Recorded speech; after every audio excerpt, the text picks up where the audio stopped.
కానీ అందరినీ ఉద్యోగస్తులందరినీ సరిగా చూసుకుంటాం, వాళ్ళు కూడా మన భాగస్వాములే అభివృద్ధిలో. కానీ అట్లని చెప్పి మేము పనిచేయం అంటే మాత్రం కుదరదు. ముందు నేను తిట్టేవాడిని, ఇప్పుడు తిట్టను.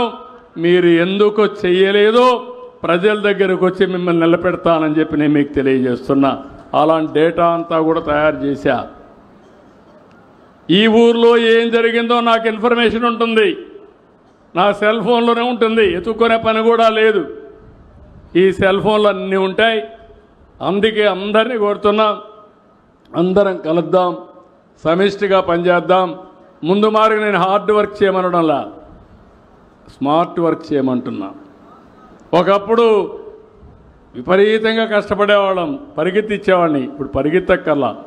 10 గంటల నుంచి 5 గంటలు పనిచేస్తే మధ్యాహ్నం 1 గంట రెస్ట్ తీసుకుంటే భోజనం చేసి పనిచేస్తే ఏమి నష్టం లేదు. ఈ 6 గంటలు పనిచేయండి, మీరు బ్రహ్మాండంగా అన్ని పనులు అయిపోతాయని చెప్పి కూడా నేను మీకు తెలియజేస్తున్నా. కొత్త ఒరవడికి శ్రీకారం చుడుతున్నా. మీరే చూస్తారు 5 ఏళ్లలో ఏ విధంగా పనులు వస్తాయో. ఒక నిర్దిష్టమైన విధానాలు, నిర్దిష్టమైన ప్రోగ్రెస్ ఇచ్చే బాధ్యత నాది, దానికి సహకరించే బాధ్యత మీది. ఇప్పుడు నేను అన్నీ చేసిన తర్వాత ఎవడో వచ్చేది చెప్తే మీకు అనుమానం వస్తే అది ప్రమాదానికి దారితీస్తుంది. అట్లా కాకుండా మీరు ఆలోచించాల్సింది మీ భవిష్యత్తు కోసం ఆలోచించండి, మీ పిల్లల భవిష్యత్తు కోసం ఆలోచించండి.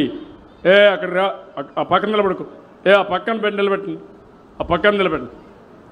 మీకే ఎప్పుడు కూడా మారుగా చేయకూడదమ్మా. మీరేదో నా అటెన్షన్ తేవాలని మీటింగ్లో అడ్డం పడితే దానివల్ల మీకే నష్టం,